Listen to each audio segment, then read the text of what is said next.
Hello, everybody. Welcome to episode 4 of a Lights Out Narcissistic podcast. I hope you guys enjoyed episode 3, where I was interviewed by Rise Up and Heal coach Annie Neal. That was such a fun collaboration. I did spoil some things I'll be talking about in this episode today, and I will be going into further detail of those experiences throughout this episode and episode 5. So buckle up, you guys. I'm so glad you're here, and let's get started. Heads up to the listeners, all you beautiful people out there listening to this podcast today. This is not a light podcast. I'll be talking about sexual assault, rape, pedophilia, verbal, mental, and physical abuse, child abuse, suicide, and suicide ideation. We will also be talking about addictions, primarily opioid addictions, and my take on them. I'm not a psychologist. These insights are from my experience alone. Viewer discretion advised. Talk about in the last episode about how I couldn't say no to Asia and us getting married.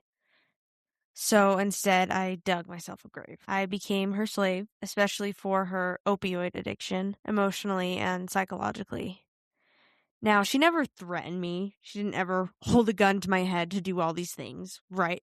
It was a psychological slavery, I guess you could say. I was a slave to her words and an obligation to not abandon a dying girl. It was very emotional. And the thought of abandoning her, it just broke me. I need to clear some things up with you guys also.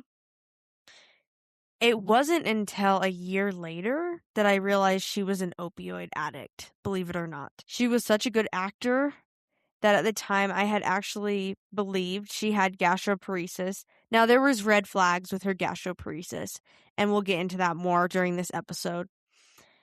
I really did believe she had gastroparesis, kidney failure, and cancer at one point. It was no doubt I believe she actually needed these pills. I know some of you have questions about what gastroparesis is. The simple version is food goes into your stomach and the stomach isn't contracting properly. The stomach's paralyzed. So the food stays in the digestive system for way longer than it needs to be. And it causes vomiting, pain, swelling, all kinds of issues because the stomach and the intestines aren't fully moving the food along. So that's Sage's version. You're also welcome to look up the medical version. She did, believe it or not, have a feeding tube. What's interesting about that is I know she had eating disorders. And she had told me. I know she struggled with eating and she would ask me to eat with her. I feel like the feeding tube was either she had stopped eating so badly at one point in her life that they surgically implanted it to get her nutrition because she was going to die. Or she had told them, hey, I have gastroparesis. I have all these stomach problems. I need a feeding tube. So she got that surgically implanted. But I feel like it was a cover for her eating disorder. She really just did not want to eat, did not want to think about eating. So it was easier for her to just have a feeding tube. I don't know for sure. I really do feel like that's the truth with that. So that's gastroparesis. That's her feeding tube. What was interesting though is the feeding tube was surgically implanted into the wrong area.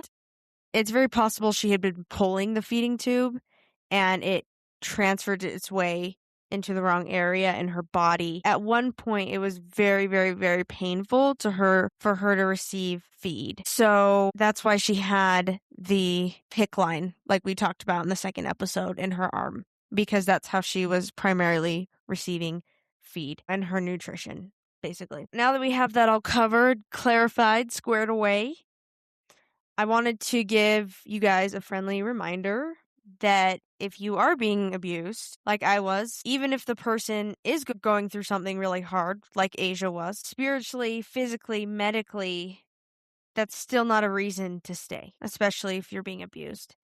It's not fair for you to completely give up on your life for another person, especially if they're abusive and they're manipulative and they're not good to you. That's hard to say. Unfortunately, at the end of the day, this is about your life. This is your life. This is your learning. This is your growing. These people, the longer they stay, the more trauma you're going to have to work out later. That's the full truth. I'm still working out this trauma. This was a full year and a half ago. I'm still unpacking it. I'm still dealing with the triggers of it. So just think about that. How much trauma do I want to deal with later? That will kind of stop you a little bit, make you think. I know there's that psychological slavery. I am not unsympathetic to people that do have to stay because I felt like I had to. Now, with me not being able to say no to Asia and stand up for myself, secretly inside of me, there was a program playing out in my psyche that I didn't even know existed. It silenced me from speaking out and saying no. It made me believe that I am only worth it if I am sacrificing myself for other people. It made me believe I am only worthy of love and of friends if I am being useful, helpful. Even with this, I am still accountable for my actions. This is not an excuse. It's more of just an explanation of what was going on in my head, of why I did what I did. It's called good girl syndrome. You probably have heard of it before. Good girl syndrome is essentially a dopamine hit to the brain when you do exactly what others want you to do. You don't question it. You don't say that's not what you want. You don't say no to it. You basically just do what you're told. That's what a good girl is. Be a good girl. They all say this. You're such a good girl. Good girl syndrome is extremely flawed in many ways. It seeps into your life, into every corner of your life. What are boundaries? It doesn't matter as long as I'm being a good girl. Uncomfortable touch? Good girls don't say anything about that. No, I don't want to do all the work on this group project. Good girls don't stand up for themselves. They do as they are told. Good girls don't say no. Good girls don't hurt other people's feelings. They just allow everyone else to hurt them.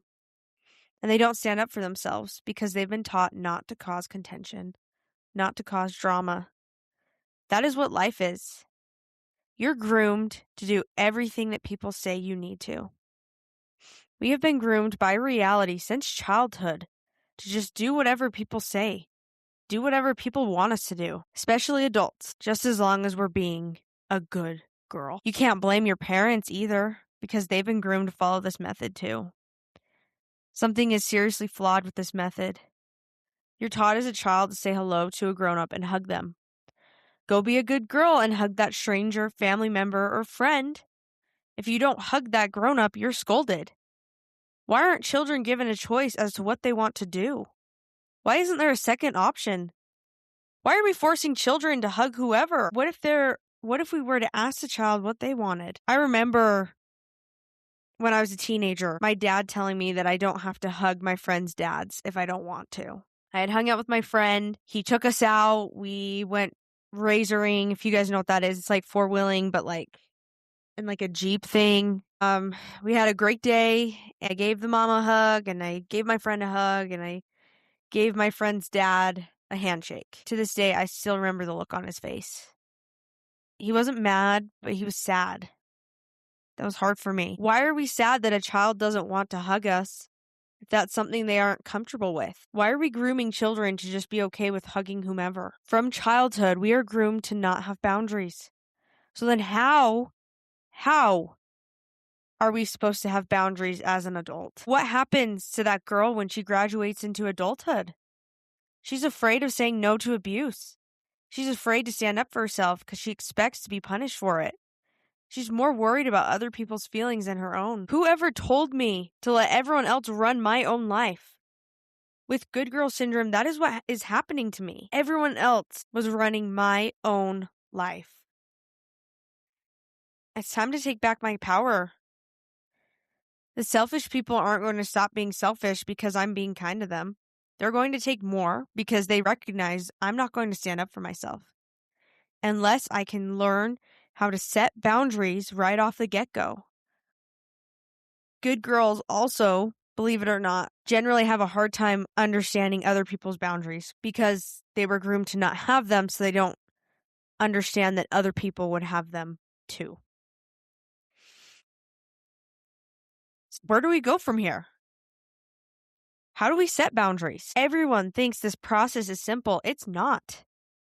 It's terrifying. My whole life, I've gotten, "You're too nice, Sage." What people mean when they tell me that is you allow everyone to walk all over you because you don't speak up for yourself.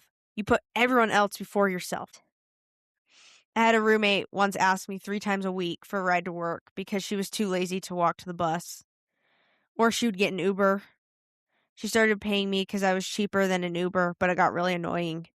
I started pawning her off to my other roommate, who was a good girl, people pleaser also. All right, so there's a beginner's example. Someone keeps subtly taking advantage of you to get rides to work when it's 100% their responsibility. Somehow they keep making it my responsibility. So let's put some boundaries to work. I'm not a victim. I didn't realize that I could say no. I didn't realize it was okay to stand up for myself. I didn't realize that these people were taking advantage of me. I just thought I just need to do what I'm told. Not anymore. So, hi, Sage. Can I get a ride to work? Please apply this to your own life. This is the millionth time this roommate has asked. It's extremely annoying at this point. What should I do?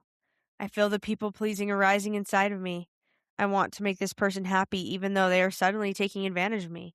I'm welling with overwhelm, with uncomfortability. I want to agree because I've been groomed by low-level society and the narcissists in the world that saying no is rude. What I need to remember in this moment, actually saying no is not rude. Saying no is protecting myself from being taken advantage of. It is protecting my time from other people wasting it on things I am not responsible for. Saying no is telling this person, you will have to take your manipulations elsewhere. I love myself enough to not let other people constantly take my precious time away from me for things that they can figure out on their own. So, what do? I go back to my programming, to my childhood. It's scary putting myself first. It's scary speaking up for myself. I'm starting to get very uncomfortable with this person asking me for a ride to work because I want to say no. What are they going to think of me if I say no? How are they going to take it if I say no? My mind starts to reel. Yours will too. The good girls in this world, you will relate to this uncomfortability. You'll relate to this overwhelm. I finally speak up for myself. I don't want to give you rides anymore. Please figure out how to get to work on your own. Thank you for respecting this boundary. Always thank someone when you lay down a boundary. Even if someone is taking advantage of you, when you thank someone, it still has a positive effect on their brain. Everyone wants recognition and wants to be thanked, even if it's something as weird as that. You need to remember, it's not your responsibility to figure out how to get a friend to work. It has always been theirs. Now, this friend might guilt trip you or freak out. This is how you'll respond. Why didn't you find a job closer to your house where you can walk to it? It's not my responsibility to think things like this through. It is yours. Make them accountable for their actions. Then if they call you selfish for saying this, say what I would say when I was in first grade and every boy told me I wasn't manly enough to be a boy. That's your opinion. Now walk away. They will be stunned. Everyone is always stunned when I say that. It's hilarious. Selfish people will absolutely call you selfish when you set a boundary. This is something I need you to remember. Recognize it for what it is. They are not able to get a free service from you, and they are angry about it. If you say no to a selfish person and they get mad and you're not friends anymore, is this someone you really want to be your friend? Have respect for yourself and say no to that. Now, if you're driving your friends around, it's normal because they don't have a car. It's still good to ask your friends to pay for gas here and there. Yes, they're your friends, but when you ask for gas money, you are teaching your friends that driving a car is expensive. People that don't have a car don't understand the price it is to fill up with gas. Teach them by asking for gas money. I always say that every moment is a teaching moment. If you want people to treat you well, you have to set boundaries. You have to teach them how to treat you well.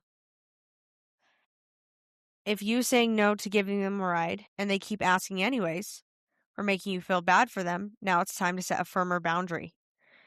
I would like you to respect me for saying no. If you keep pressuring me, I'll have to adjust how we engage. Hold your boundary. They may push it.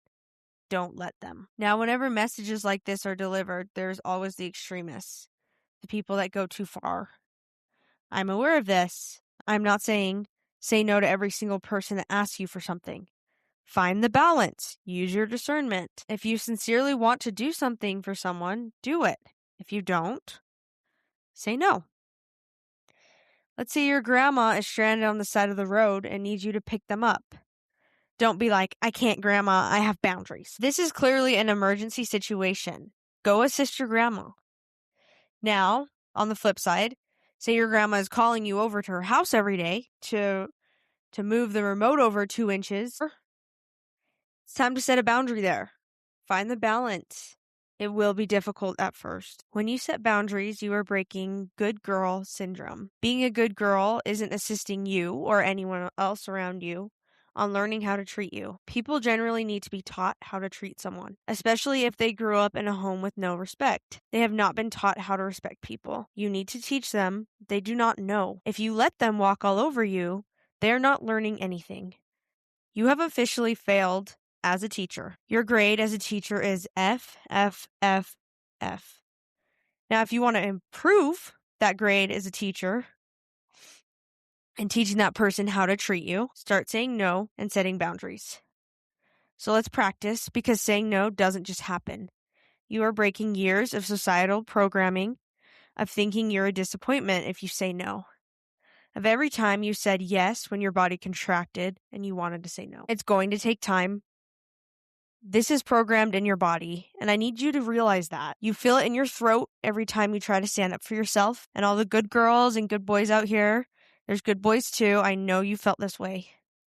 You feel it in your chest every time you try to say no or stop, or I'm not okay with that. People that don't have this syndrome will not understand how engraved it is to our nervous systems. What I started doing actually is I started looking in the mirror and saying no continuously 50 times every day. No, no, no. Stop, stop, stop. I'm not okay with that. Please stop. All these things that I've never been able to say before. I started taking videos of myself saying no or stop or no thank you. I'm not interested. Take your power back from the people who used you, told you to be an adult every time you spoke your truth, told you you were causing contention for standing up for yourself. The people that kept taking from you because you couldn't say no. Get used to those words leaving your mouth. Get used to the heaviness in your chest when you say it. Speak to that fear when it arises, because it will arise. You need to call out your emotions and exactly what you're feeling. I am feeling a tightening in my chest. I am feeling overwhelmed. That is okay that I feel this way. Go easy on yourself. What I had to do, honestly, was I had to start setting boundaries around children. I'm still not that great at it. I'm working on it every single day. These things take practice and take time. I'm willing to work on these things for myself. Something that's a very common occasion that happens with me and children. I honestly don't know if they're trying to hug me or get my attention, but somehow their hands always land on my chest. Before, I would laugh uncomfortably and say, no, no, no, and something stupid. That's not a solid boundary for a child to understand. Children need to learn what boundaries are. Once again, if a child is in a home that there are no boundaries, there are no rules, the mom's not around, the dad's not around, they don't have parents, kids don't know what these boundaries are in life. So now I say, please don't touch me there. Thank you for respecting my boundaries. Every time you are able to teach a child the healthy boundaries of yours, have a mini celebration in your head. You are one step closer to fully protecting yourself. You did it.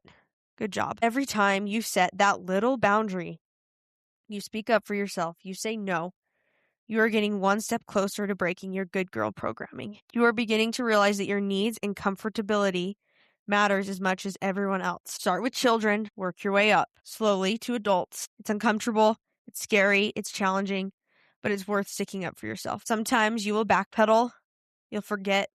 That's okay. Keep moving forward. Speaking up for yourself will always be worth it. When you can get the hang of this, you will realize that most of the times people have taken advantage of you, it's because you let them. We are accountable for most situations that have happened in our lives. We are not slaves to other people's needs.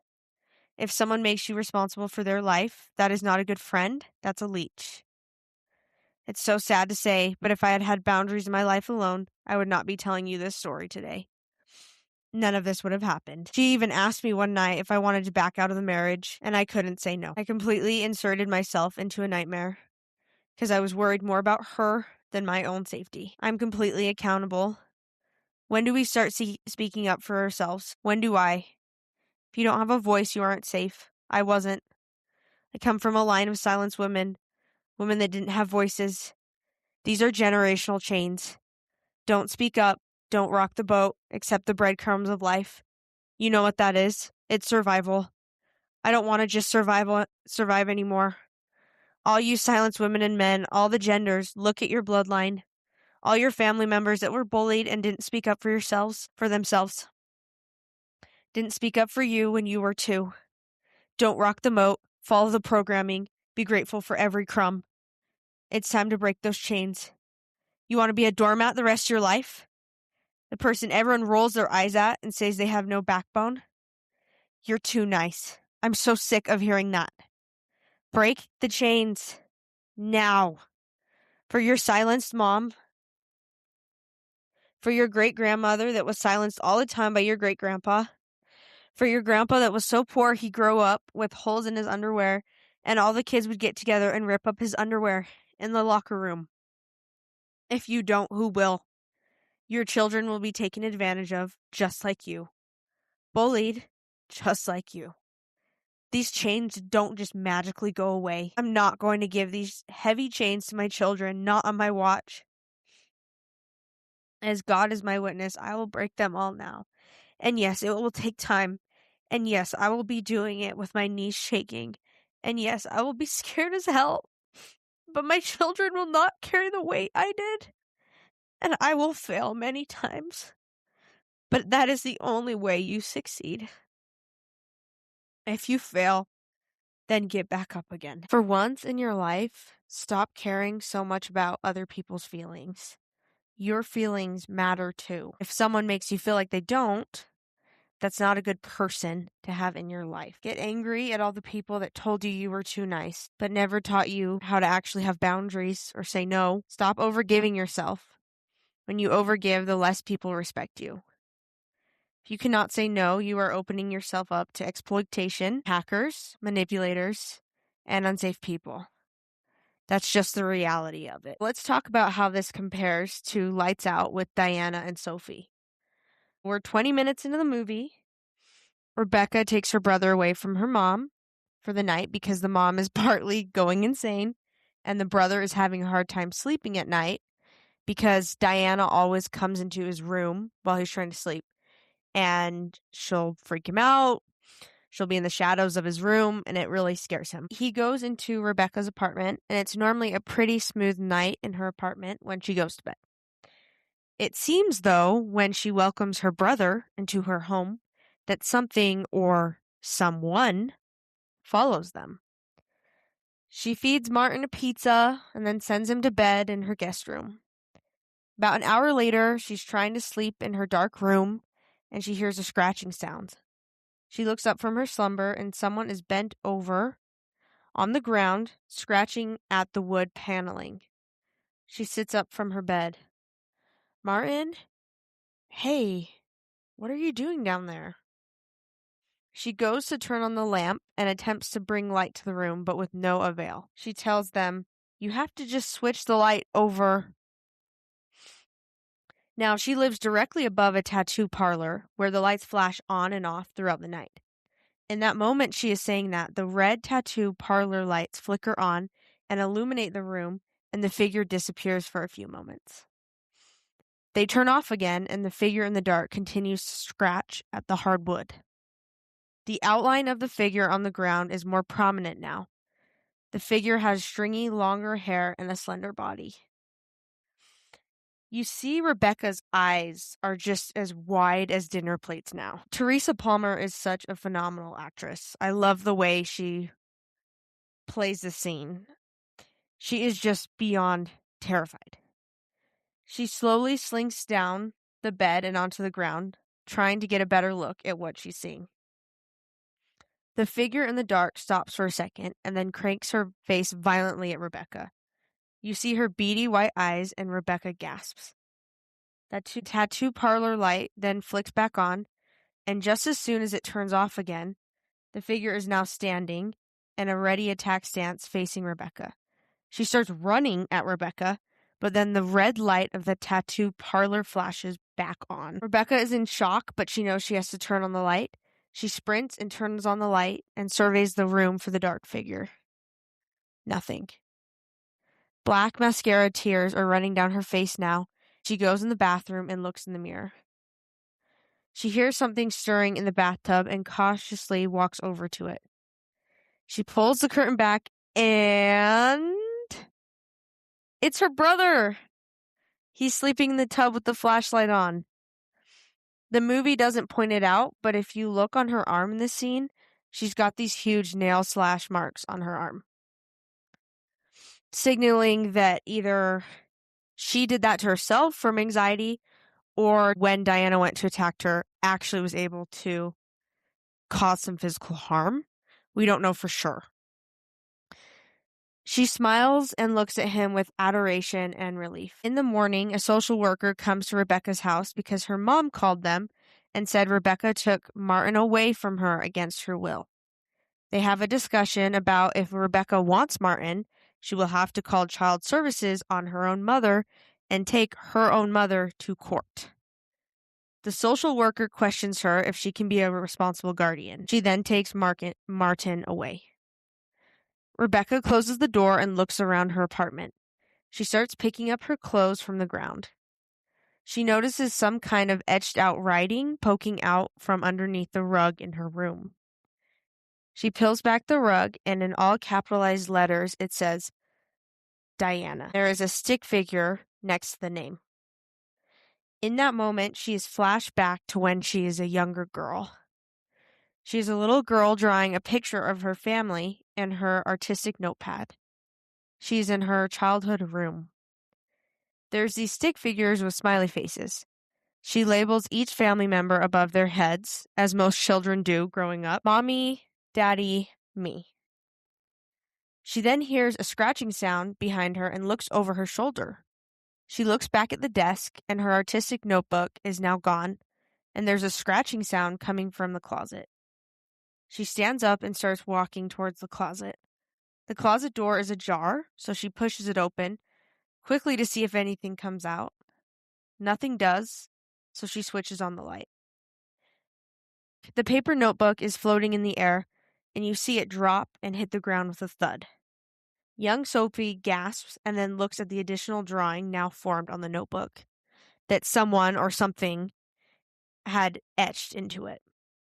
It says, Diana. There is now a black stick figure on the page amidst the colorful human drawings. The stick figure is specifically wedged right between Sophie and Mom, and the dad is crossed out now, where he wasn't before. This is the same image etched into the ground that there was on her notebook as a child. I also love in this movie how the picture shows how Diana is specifically and intentionally showing Sophie, I'm going to drive a wedge between you and your mom. It says so in the picture. It is such a significant omen. Then you see the dad cross out, symbolically meaning, I'm going to kill your dad. This is your sign, just wait, because I'm lurking in the shadows and preparing something. This picture really is worth 1,000 words. Teresa then calls up her boyfriend, who she takes advantage of throughout the movie, and has him give her a ride to her mom's house, proclaiming, it's time to find out about Diana. The bitch is real. She goes into her childhood home, which is huge, by the way. It looks like Sophie marries rich. She unlocks the door of the house. She ascends up the stairs and goes to her mom's office. She walks into the office and notices that the lamp cord on the desk is chewed off. She notices a makeshift bed under the window. She scans some of the filing cabinets and looks at a picture on the wall. The picture is of two young girls. One is blonde and shy looking, and standing with this girl that is pale and has black hair partly covering her face. The brunette girl has an umbrella shielding her from the sun. She looks on the back of the picture as she turns it over. It says Mulberry Hill, California. Sophie and Diana. She starts to dig around the office and takes out an office box and puts it in an oak desk. She finds a tape player and a tape is already in it. She pushes play on the tape player. A male doctor clears his throat. Patient 283 admitted October 6, 1984. The patient suffers from a unique skin disorder that manifests itself in an extreme sensitivity to light.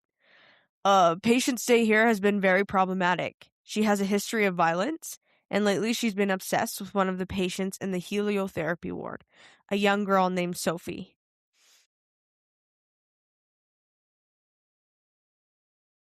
Oh, bring her in. Keep her restraints on. Thank you. Hello, Diana. Keep the lights out. I hear you've been very bad again. Diana, I want you to stay away from Sophie. She's my friend. Then why did you hurt her? She was getting better.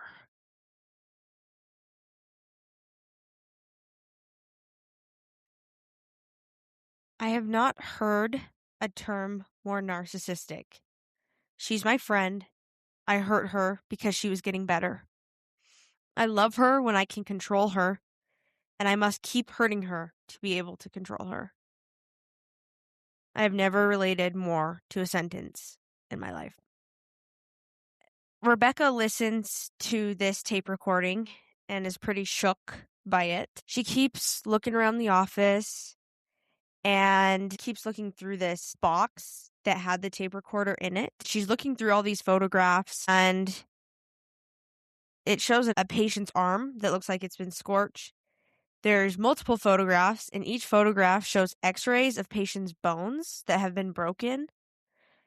Each photograph says the same thing on the bottom.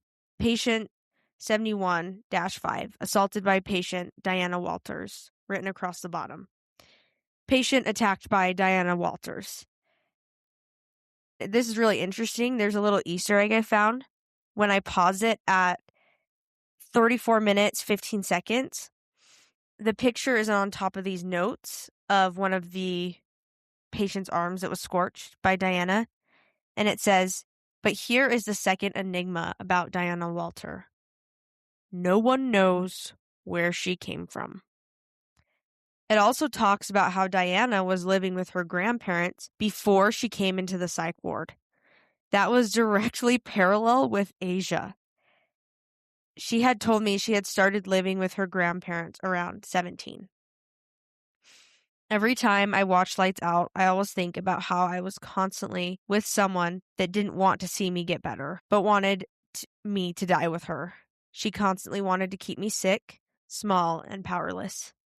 All because, like Sophie and Diana, I felt bad for her and befriended her. I let Diana in. So we've talked about saying no, talked about Lights Out, and I feel like I have been able to fulfill a good amount of teaching moments. Now, let's get back to my story. I had woken up out of my sleep to the nurse giving Asia an IV. Who's Q? She looked over at me quizzically. I looked back at her, and I was completely 100% honest. She's the woman I'm in love with. I thought you were in love with me. Asia, I don't even know you. I like you, but I can't love you. It wasn't until days later until it hit me. How did she know about Q? I finally got up the guts to ask her, why did you ask me about Q? How did you know about her? She looked back at me pretty angrily. She said, you call out to her during your sleep. I had to give you a teddy bear the other day because you were sitting up, reaching out, calling out her name. Now, you guys, I need you to remember this is an excessive liar talking. It's very possible I had just mentioned her name in my sleep once or twice, or she went through my phone. I don't really know. It's very possible I was not doing that, or maybe I was. I don't know. She would make up things all the time, so it's hard to know. In that moment, she looks back at me. I need you to give me a chance. It's very obvious you hate me, she would tell me. Then she would start crying. I am giving you a chance, Asia. I take you to the hospital once a week. Besides your grandparents, I'm literally the only person you have. Is that a problem? Her eyes would go black when she would say something like this. It was really scary. Her pupils would enlarge, and it was like I was talking to another person when she would get mad. Nope, I would reply. So let me explain Q. I met Q when I lived in southern Utah. I thought I loved her the day I met her. She showed up at my house, very tall, very pretty. What was very interesting was she looks, and still does to this day, just like one of my favorite actresses. I love Teresa Palmer, but my all-time favorite is Connie Britton. I look up to Connie Britton so much. I look up to the person she is. I look up to how she adopted a child from Ethiopia. I look up to how she started an organization for single mothers. I look up to her character. I look up how she advocates for women. She is a role model to me.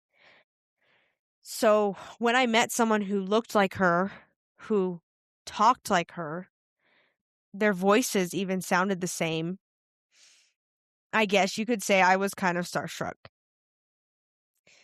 On our date with Q, I made her food. I took her back to my place.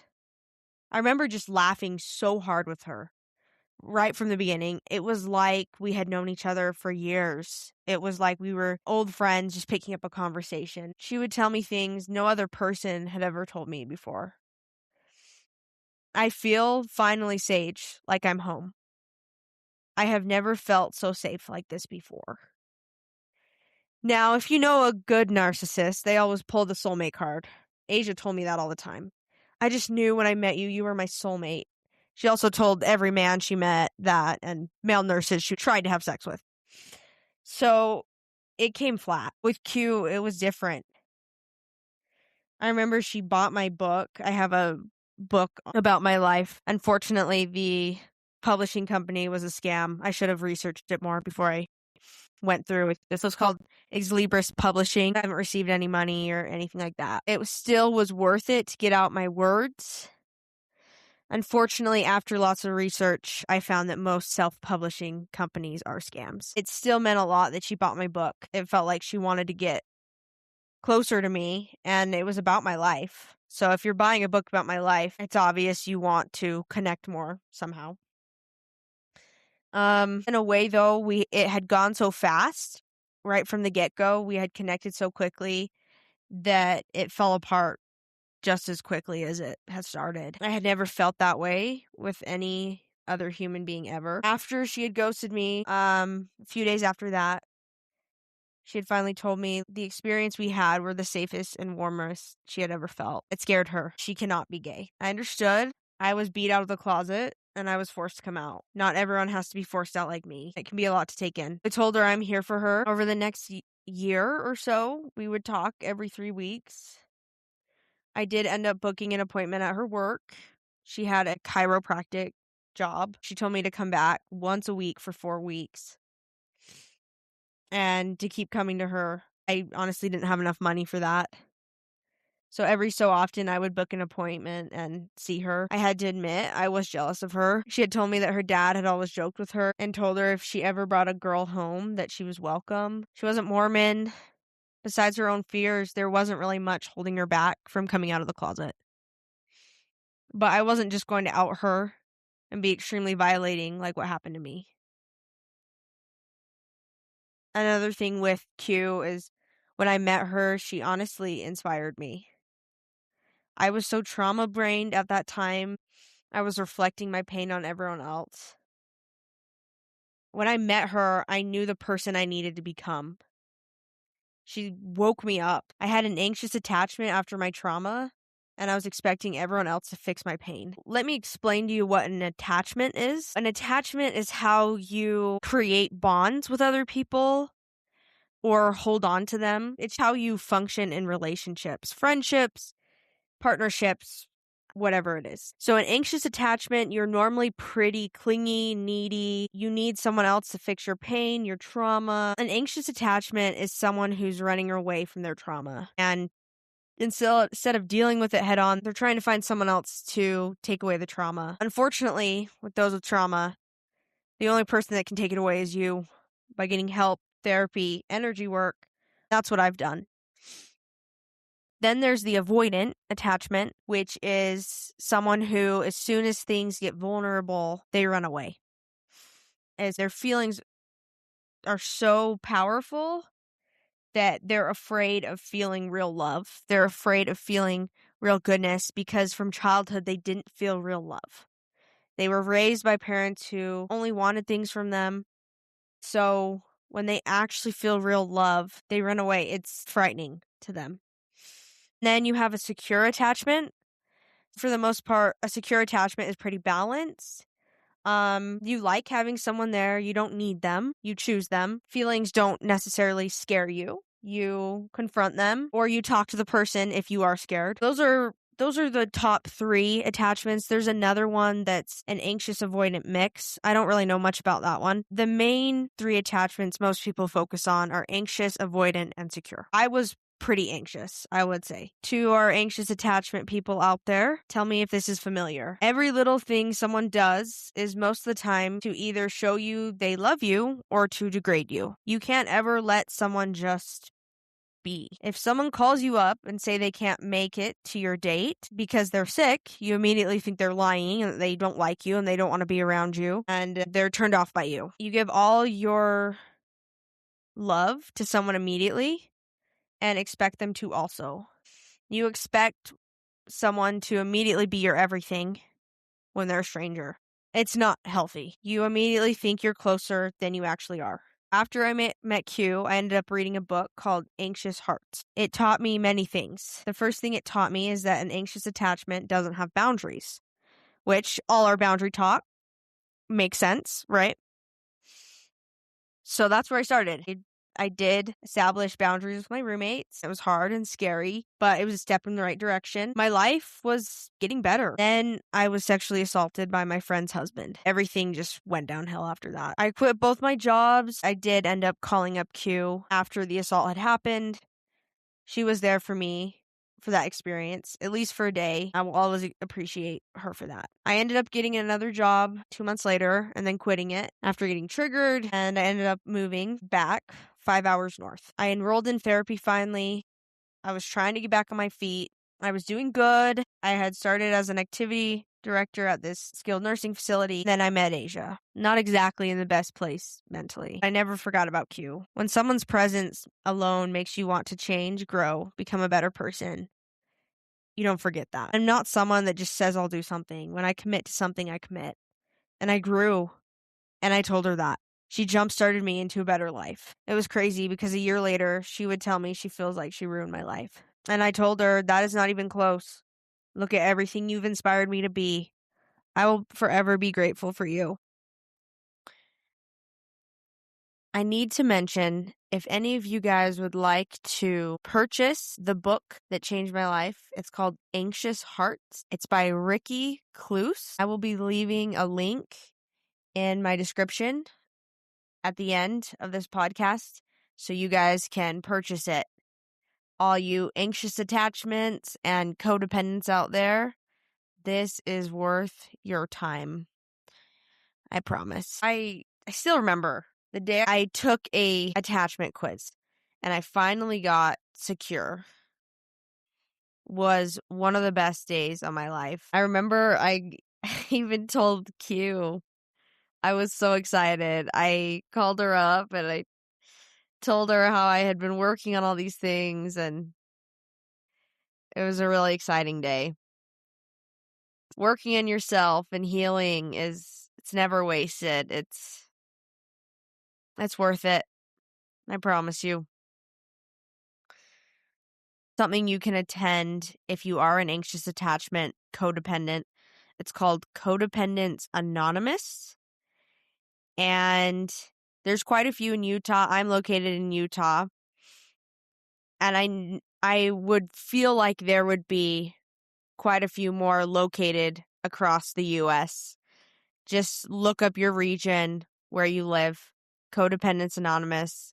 They'll take you through a 12-step program of learning to be safe with yourself and to stop manipulating people and stuff like that. It's a pretty amazing thing, for sure.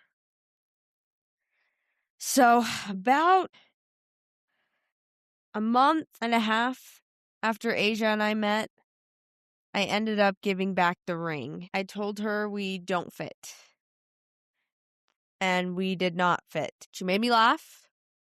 We had some good times. She was asexual. I didn't want to be in an asexual relationship, and I wasn't going to push her. So I wanted to end it. And when I did, she said she understood and nothing has to change. Once again, this woman was very codependent on me. She relied on me for everything. Us going from being engaged to being friends, there was no change. I was still taking her to the hospital once a week, sleeping on the floor for 6 to 7 hours. She was still pretending like she was dying all the time and trying to go to doctor's appointments and all this stuff. Once again, going back to Codependence Anonymous, she could not handle being alone for a second. I will always have sympathy for people like that, but she didn't want to get help. And she knew she was codependent. She knew she needed assistance, but she never wanted to work on herself. She wanted to stay sick and miserable. She liked being the sick girl as much as she would convince me she doesn't, because she never wanted to get better. She didn't have all these diseases she said she had. So to some degree, you like being sick if you're telling people you have cancer and you don't have cancer. It's plain as day right there. After we cut off the engagement, a week later, that is when she was getting proposed to by a random man, and then leaving the proposal to go make my friends drive her to pick up her methed out friend at 7-Eleven. Sound familiar from the first episode? We still hung out all the time. What was great about the relationship is she would make me laugh very hard for hours on end. So it wasn't all just straight crap. I think that's where they get you, is there are such good times and these people do have great sense of humor. The things she would say, just, I would be laughing for hours. So it wasn't all just sucky. Like, there were great parts of our relationship, but most of it was overridden by this addiction, this codependency, and lies. Just tons and tons of lies, and her narcissism. There's still a good person under that narcissist, but it's overridden by their shadow side. It's sad. These people have good to them, but their darkness has just taken over. They're just pure ego. Ego is purely looking for validation from other people, acting, telling lies all they can to get that validation. That was another indicator she was a narcissist. Anyways, she put herself out on Tinder and saying, I'm dying, I want to get married before I pass away. Her Tinder bot, like, literally the text she sent me. I don't know if there was much of a difference. With this Tinder profile, it was always the men that didn't believe they would get another chance at love that would respond. So every now and then, I would talk to her about Q. She told me she actually knew her. That part was actually true. They had gone to school together in southern Utah. She told me Q was in her same science class, and that Q made Asia her study buddy because she was so smart. Then came all the stories. They would go to In-N-Out together and then listen to S&M on the highway with the windows down. They would watch the Jerry Springer show together and get drunk. Q would watch Love Island and provocatively talk about all the women getting drunk on red wine.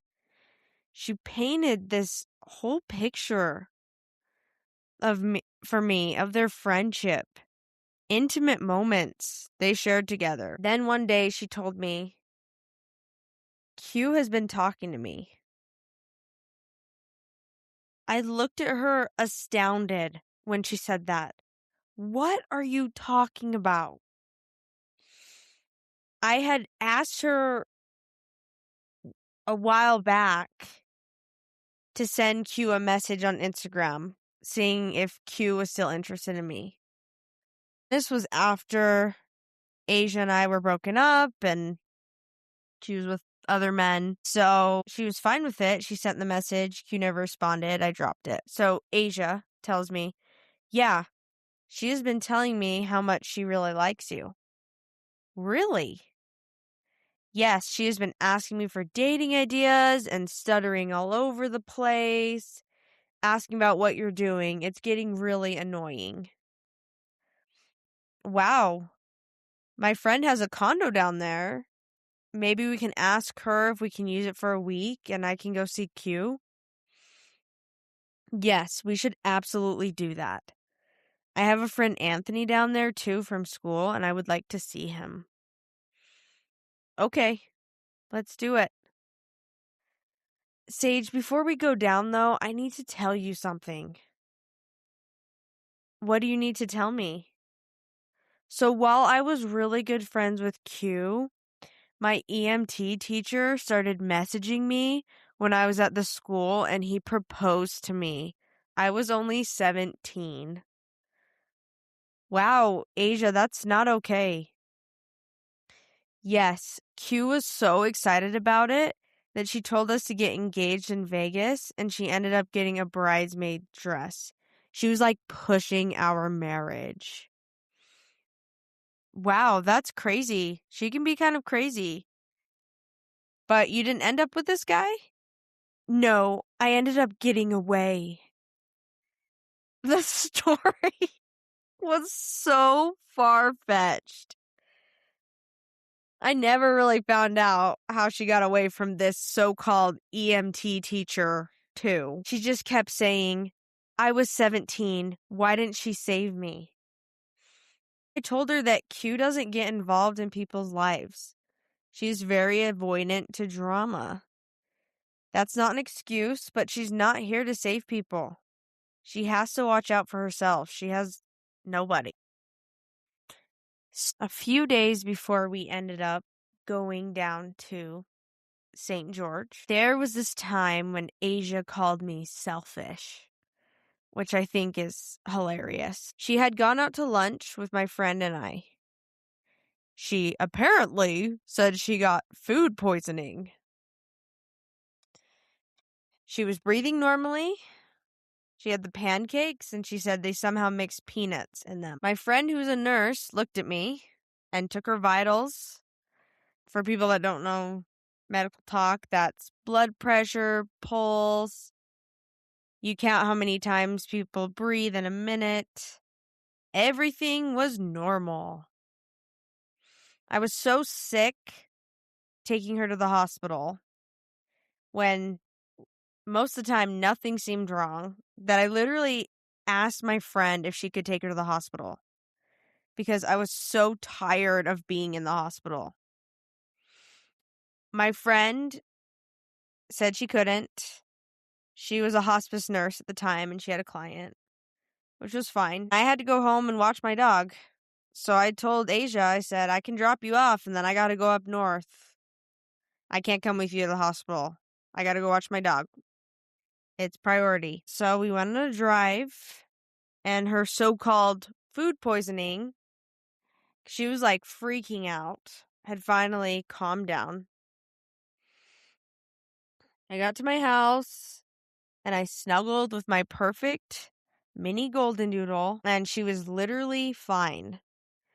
Normally when someone has food poisoning. Their face is swelling up. Their throat is closing up. They're wheezing. They're sick and they're turning white. And she was none of these things. She was just standing there. I told her, hey, let's watch some TV. Let's just calm down. And she told me, well, I just hear in my head a nurse's voice telling me if you even think of needing to go to the hospital, you should go. I told her, well, you seem fine right now.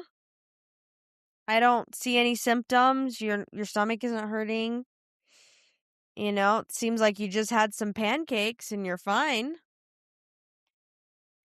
And she told me, well, Sage, do you really want me to wake up not breathing? Do you want me to die from not breathing in my sleep, Sage? She would just use these fear tactics all the time. That part scared the hell out of me. Once again, still resisting not going to the hospital because she was literally fine, but she insisted she needed to go. I told her I could drop her off at the hospital. I didn't want to sit on that damn floor for 6 hours while she fakes something's wrong. I told her I could drop her off and come back to my house, and I wanted to be with my dog. And I still remember to this day, Sage, you are so selfish. I'm selfish. Oh, okay, because I drive your damn ass around once a week and sleep on the floor of the hospital so you can get your damn opioids. I'm selfish. I put up with all your shit. You're freaking out. You talk to me for 6 hours a day talking about all your trauma, which, might I tell you guys, narcissists lie so much. 80% of the shit she was telling me wasn't even true. That I would sit there and I would say, I'm here for you. I support you. You should get some therapy. And she would say, oh, but I'm dying. I'm dying in 6 months, so I can't get therapy. And I'm selfish. That's, you guys, when I really realize what the term selfish is. Selfish is, especially from when a narcissist or very selfish person tells you you're selfish, it means stop putting yourself first, stop taking care of yourself, and be my slave. That's when I learned what the definition of selfish really is. Oh, that just pissed me off. I told her at that point, I don't want to live like this anymore. I don't want to drive you to the hospital for an imaginary cause that you've made up in your head. I don't want to keep doing this. This is driving me insane. I called her out on how she always says she's going to go throw up. She looks fine. She's fine. There's no sounds in the bathroom. There's nothing going on. I never see anything. I never hear anything. She doesn't look sick. I know she's not throwing up. She just got so mad. Just, how dare you? I am throwing up. I just turn on the faucet so you don't hear. And I told her, I think you like this. I think you love being sick. And she just freaked out. How dare you say that? I lost my dancing career because of this. How dare you? She told me she couldn't believe I didn't believe her. I didn't have to live like this much longer because she was going to die in 6 months anyways. All right, you guys, this was 2 years ago. She's still alive and well, and she's doing great. So that was all lies. And wow. This is the best part of all of this. This is just wonderful. She tells me, she says, okay, so sometimes the doctor that's so bad. It's so bad. Okay, I need to get through this. Sometimes the doctors don't believe I'm having an allergic reaction, even though I am. So I need to really amp it up, you know? I was like, I don't even know what that means. She's like, well, I should make this a really bad allergic reaction. I said, okay. So she's like, I need to go eat something I'm actually allergic to. And I'm like, I thought you were having an allergic reaction. But I didn't say that because she was so mad, and she got so creepy when she was mad. She goes into Walmart and she gets this Almond Joy and she eats it, and then she gets her EpiPen out and she stabs herself. Then I had to take her to the hospital. I was introduced as her sister. When we finally got to the ER, all she could talk about was pain meds. Where are my pain meds? I need Dilaudid. Sage, can you go ask them? Sage, can you go ask the nurse to get my pain meds? It was just constant. Every nurse kept coming in saying no. She kept saying she was in so much pain. Then she went into this like seizure. And everything was shaking and her body was in shock from the EpiPen, probably because it wasn't treating an allergic reaction, so the medicine had nowhere to go. I don't know much about EpiPens. I need to do more research. But I would assume that's why she went into the seizure, because there was no allergic reaction. She believed that she was allergic to that Almond Joy, and she really wasn't. She probably didn't have any food allergens at all. I remember there was someone else in that room with us. I just remember picking up her feet, moving her legs, pushing pressure points in her feet, just moving her legs all sorts of ways. She kept getting Charlie horses in her calves, and I kept massaging them out. When she finally calmed down after getting oxygen, and once again asked for meds again, the nurse said the doctor said no. She was furious and kept pressing the call light. She even told me later her primary care doctor even told her that she should have gotten meds because her muscles would be so constricted and sore, an allergic reaction like that. To this day, how did I not realize she was an opioid addict at that point? And I remember when she had finally calmed down, she had let off on the meds for 2 seconds. She looked at me and she said, "How long have you been foot zoning for?" I told her, "I've never done that before." She said, "You foot zoned so well, it was like you had been doing it for 5+ years." It was an opportunity in that moment for God to step through with this just hellish person and this hellish experience, and to touch my heart, this gift that had not been activated until this crisis. I truly believe that spiritual gifts do come out when you're in grief, when you're in pain, when you go through something traumatic. I'll never forget that. It was a really cool experience. So, a few days later, we finally got ready to go on vacation. My friend had that condo in St. George. They were super nice to let us use it. It was very generous of them. They're very kind people. So we went down to St. George. We used this condo. She then told me more about what Q and her had been talking about. She told me that Q wanted to take me out to a nice dinner and that she had a ring picked out for me. She was asking what kind of ring I would want. She picked out an emerald ring for me and said, "I told her you would like that." I knew that Q had never fully gotten over me, like I had never fully gotten over her. I still remember a few days after, when I told her I was assaulted, she had me come over to her house and we spent the night together. I'll never forget that night. I remember she told me, "I just want you to feel safe." And we cuddled and she fell asleep. I remember I couldn't fall asleep that night. I was so excited to be next to her. And this gorgeous 6'2" woman puts her head on my shoulder. That right there was the nail in the coffin.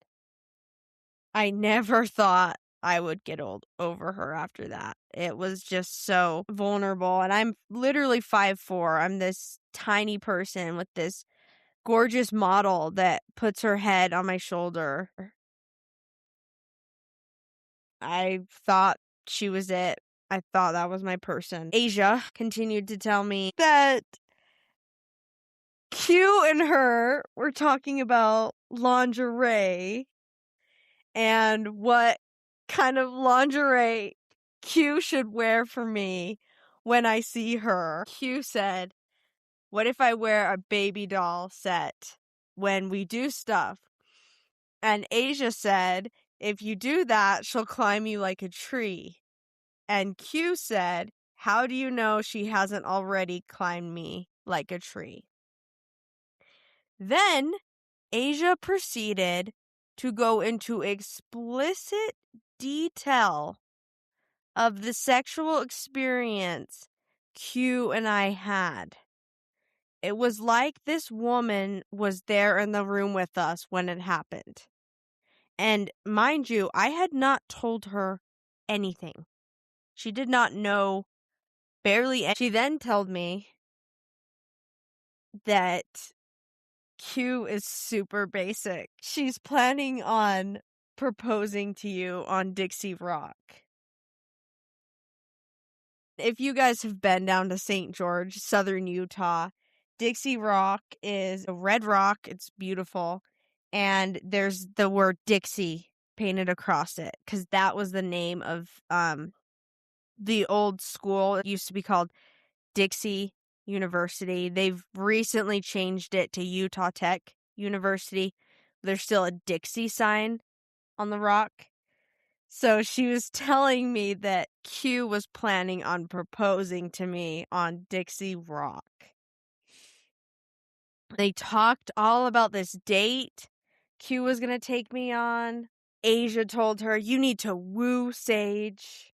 Q was like, how am I supposed to do that? Asia told her, take her out to a fancy dinner, have her wear a nice dress, you wear a nice one too. When you come in, hug her from behind and bring her flowers. And Q said, okay, what do you think of all these dresses?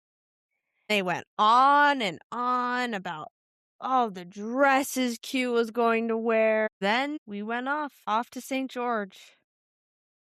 And you guys, the experiences that happened in St. George and Vegas will haunt me the rest of my life. As if this whole story hasn't haunted me, because it has. But holy hell, what happens down in St. George is the most nightmarish shit you will ever see. I don't think you will be ready for it.